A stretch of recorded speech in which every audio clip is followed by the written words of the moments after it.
Every single year in the National Hockey League, we have players that seemingly come out of nowhere and have a breakout season. For instance, when William Clarkson went to the Vegas Golden Knights, he went from scoring 6 goals in one season to 43 goals the next. And while sure, William Clarkson will probably not score 40 again, he's still a very important part of the Vegas Golden Knights. But then you have other instances where players will have an extremely good season, but then after that season, they will fall off of a cliff. And in some extreme cases, the players will even be out of the NHL just 1 or 2 years after their breakout year. So with all that being said, the subject of today's video is the 10 biggest one-year wonders in NHL history. And if you guys do want to see more NHL content like this, make sure to click that subscribe button and turn on notifications so that you never miss a video. Kicking off the video, we have what is probably the most extreme drop-off out of any player we're going to talk about, and that is Jim Carrey. And no, it's not the Jim Carrey that you're all probably thinking of. The Jim Carrey we're talking about in today's video is former NHL goaltender who played in the league from 1994 to 1999. Some of you may never even heard of him, but for those of you who have, it is probably for the same reason why I'm talking about him in today's video. His career started off with an absolute bang, and then he really just fizzled out of nowhere. Jim Carrey was a second-round pick by the Washington Capitals in the 1992 NHL entry draft, and he got his first taste of NHL action in the 94-95 season, where he went 18-6-3 with a .913 save percentage and a 2.13 goals against average, and the expectations for him heading into the following season were pretty high. And he certainly didn't disappoint, finishing the 95-96 season with 71 games played and a record of 35-24-9 with a 2.26 goals against and a .906 save percentage. This was an amazing season for Jim Carrey, and it was good enough to earn him the Vezina Trophy, which is awarded every single year to the league's best goaltender. But of course, he is in this video for a reason, and things really just fell off for Jim Carrey after that 95-96 season. He only played a total of 73 NHL games after this and never finished another year with a save percentage above .900. Moving on to the next player, we have Ville Leino, who played in the NHL from 2008 up until 2014. Leino was an undrafted player who spent his first 2 years in the league with the Detroit Red Wings, but it wasn't until the 2010-11 season with the Philadelphia Flyers when his career really took off. Now, this was a contract year for Ville Leino, so he picked a really good time to have his first and only good full season in the National Hockey League. Leino would finish the 10-11 season with 19 goals and 34 assists for 53 points in 81 games, making him one of the most sought-after free agents heading into the summer of 2011. And the team that decided to bring him in was the Buffalo Sabres, signing him to a 6-year, $27 million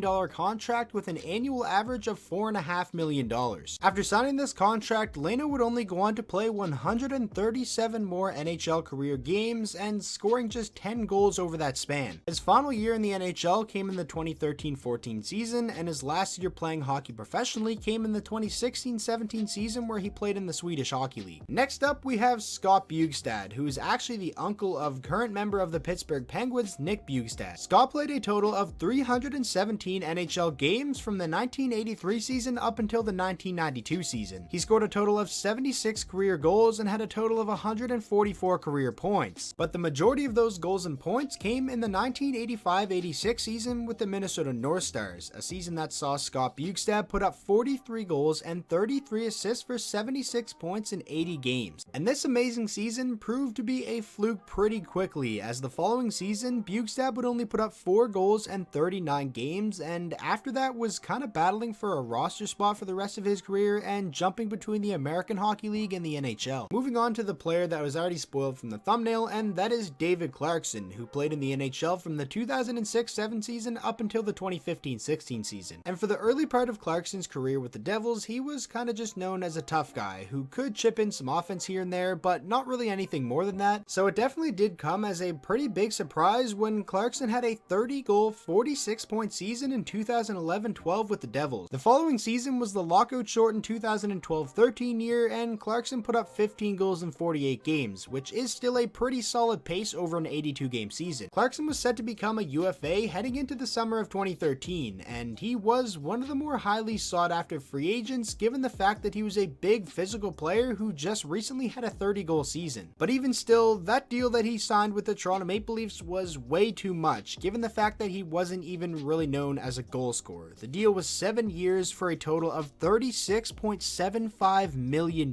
a contract that is actually set to expire at the end of this season, even though he hasn't played an NHL game since the 2015-16 year. After signing that massive contract, Clarkson only would go on to play 144 more NHL games and score just 17 goals over that span. Injuries did play a factor in why he's no longer playing today, but it was a pretty quick fall off for David Clarkson after that 30-goal season. Moving along now to the next player, we have Chris Simon, who had his one-year wonder season in the 1999-2000 year with the Washington Capitals. And for the first 7 years of his career, he was really just known as an enforcer. I mean, just look at the dude. He was on the ice to inflict pain on people. So it definitely came as a pretty big shock when Simon put up 29 goals and 49 points in 75 games with the Caps in 1999-2000. And he didn't sacrifice any of his enforcer ways to do it because he still had 146 penalty minutes that year. And unlike a lot of other players in this video, Simon did still spend a lot of time in the NHL after his fluke season. He played all the way up until 2008, but he wasn't ever able to get back to scoring 29 goals. The most he'd score in a single season after that was 14. After playing his final NHL season in 2008, Simon would go to play in the KHL before retiring from professional hockey in 2013. Next up, we have Wayne Babych, and check out the look he was rocking. He was Anthony Davis before Anthony Davis with that unibrow. Babych played a total of 519 NHL games and put up 438 points. That's a good amount of points in that amount of games played. But a lot of those points came from the early years of his career. He had a 63-point rookie season in 1978-79. He followed that up by putting up 61 points, and then the following year he had the breakout season where he put up 96 points in 78 games, which is definitely a career high of his by far. Babych would play about 7 more years in the NHL after that 96-point season, but he never came close to replicating it. The most points he put up in a single season after that was 54 points. That came in 1984-85. Moving on, we have a player that I remember vividly, and that is Andrew Hammond, aka the Hamburglar. What an absolutely amazing run he went on with the Ottawa Senators in the 2014-15 season, basically dragging them to the playoffs in the second half of the year. Hammond would finish the 2014-15 season with a record of 20 wins, just 1 regulation loss, and 2 overtime losses to go along with a 1.79 goals against and a 941 save percentage. Those are some ridiculous numbers over a pretty good amount of games. And of course, we all know what happened after that season. He's only played a total of 31 NHL games since then, but still, man, was that ever a fun time, and he was really the talk of the hockey world for the entire second half of the 2014-15 season. Moving on now to the next player, we have Maple Leafs alumni Gary Leeman, who kicked off his NHL career by playing 52 games with the Leafs in 1983-84. Leeman would go on to have a couple of really good seasons with the Leafs before really breaking out in 1989-90, where he put up 51 goals and added 44 assists for 95 points in 80 games. He would lead all Maple Leafs in scoring that year and was only 25 years old. It was looking like Gary Leeman was going to be a pretty big part of the Maple Leafs franchise moving forward. But that definitely wasn't the case, as Leeman was never even able to crack the 30-point mark again and put up 90 points in the next 5 seasons he played combined. Overall, Gary Leeman did have a pretty good career with the Toronto Maple Leafs, but his overall NHL career was definitely highlighted by that 195-point season. Moving on now to the next player, we have Andrew Raycroft, who was a goaltender selected in the 5th round of the 1998 NHL draft by the Boston Bruins. His first full NHL season didn't come until the 2003-04 year, but man, was it ever a good rookie year, and he's an example of a guy who definitely peaked in his rookie season. Raycroft played a total of 57 games and had a 29-18-9 record to go along with a 926 save percentage and a 2.05 goals against average. It was a fantastic year, and it was good enough to win him the Calder Trophy, which is awarded to the league's best rookie every single year. And at this point, you guys know how it works. That stands as Raycroft's best year of his NHL career. The following year, he only went 8-19-2 and had an 8.79 goals against average. He did win 37 games with the Leafs in 2006-2007, but that's because they overplayed the hell out of him. Raycroft's final NHL season came in 2011-2012 with the Stars, and his final pro hockey season came in 2013-14 where he played in Sweden. And now finishing out the video with Jonathan Cheechoo, who was selected by the San Jose Sharks in the 2nd round of the 1998 NHL entry draft. And this is definitely one that a lot of people are familiar with because it really is honestly just crazy. In the 2005-06 season, Cheechoo put up a staggering 50 56 goals and 93 points in 82 games. The 56 goals was good enough to win him the Rocket Richard Trophy as the league's leading goal scorer. But the crazy thing about this is Jonathan Cheechoo was out of the NHL entirely just 4 seasons after this. Looking back on it, I still can't get over how quickly Jonathan Cheechoo declined after having that amazing season, and obviously playing with one of the best playmakers in NHL history in Joe Thornton attributed to him having that amazing year, but still, I mean, out of the league 4 seasons after a 93.56 goal season, it still just really blows my mind. And that is going to wrap up today's video. I really hope you guys did enjoy. Make sure to let me know down in the comment section below if you guys think I missed anybody, and like I said at the start of the video, if you guys want to see more NHL content like this, make sure to hit that subscribe button, and if you guys did enjoy today's video, please make sure to drop a like on it, and with all that being said, I'll see you guys all in the next video.